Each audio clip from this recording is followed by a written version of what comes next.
Ready start. सरकार लंबे समय से चाहती रही है कि लोकसभा और विधानसभाओं के चुनाव एक साथ कराए जाएं। प्रधानमंत्री कई मौक़ों पर दोहरा चुके हैं कि एक राष्ट्र एक चुनाव का विधान होना चाहिए। इसे लेकर निर्वाचन आयोग मंथन भी कर चुका है। विधि आयोग ने भी इस पर अपने विचार दिए हैं। अब लगता है कि यह व्यवस्था लागू करने की कोई सूरत बन सकेगी। इसके लिए केंद्र ने पूर्व राष्ट्रपति रामनाथ कोविंद की अध्यक्षता में एक समिति गठित कर दी है। यह समिति किस तरह इस विचार को व्यवहारिक रूप दे पाती है, देखने की बात है। इस बात से इनकार नहीं किया जा सकता कि लोकसभा और विधानसभाओं के चुनाव अलग अलग समय पर कराने से सरकारी खजाने पर भारी बोझ पड़ता है। सरकारी कर्मचारियों का काफ़ी समय इनकी तैयारियों और इन्हें संपन्न कराने में जाया हो जाता है। ऐसे में सारे चुनाव एक साथ कराने से सार्वजनिक धन की काफ़ी बचत होगी। हालांकि निर्वाचन आयोग बता चुका है कि इसके लिए उसे कड़ी संख्या में वोटिंग मशीनों और दूसरे उपकरणों की ज़रूरत पड़ेगी।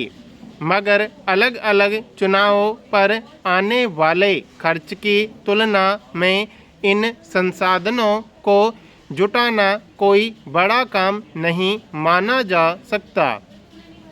असल मुश्किल संविधान संशोधन और फिर यह सुनिश्चित करने की है कि भविष्य में भी चुनाव एक साथ होते रहें।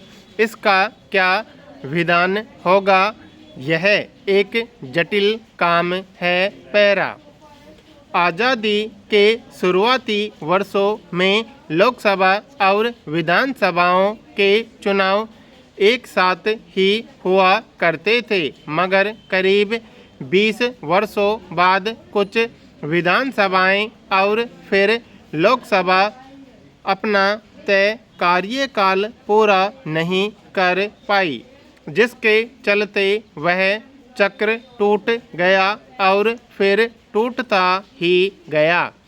अब स्थिति यह है कि साल में कई चुनाव कराने पड़ते हैं।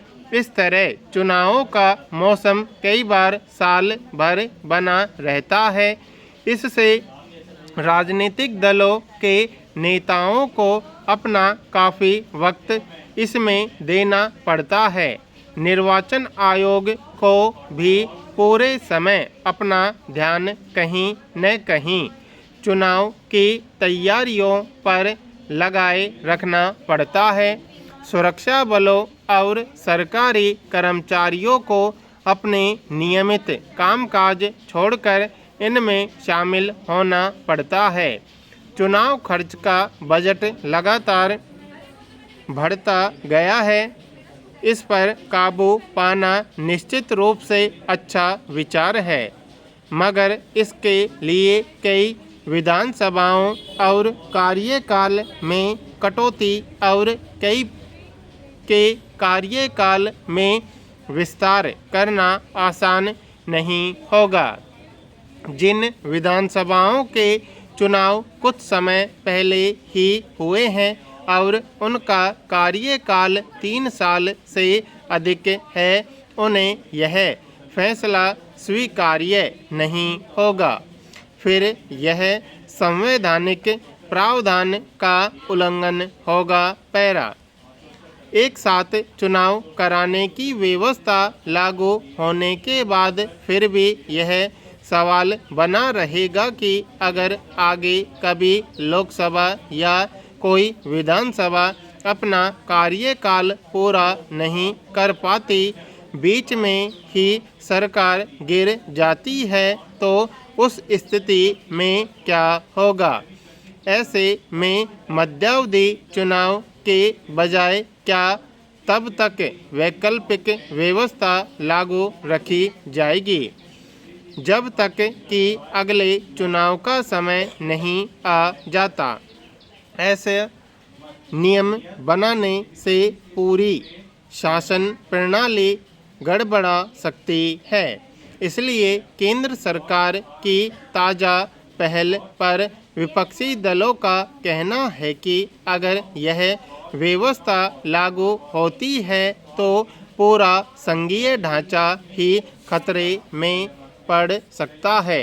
इस महीने बुलाए गए संसद के विशेष सत्र में सरकार इसकी क्या रूपरेखा पेश करती है, सारी कवायद उसी पर निर्भर करेगी। पर यह अपेक्षा स्वाभाविक है कि किसी भी रूप में इसका ढांचा अव्यावहारिक नहीं होना चाहिए।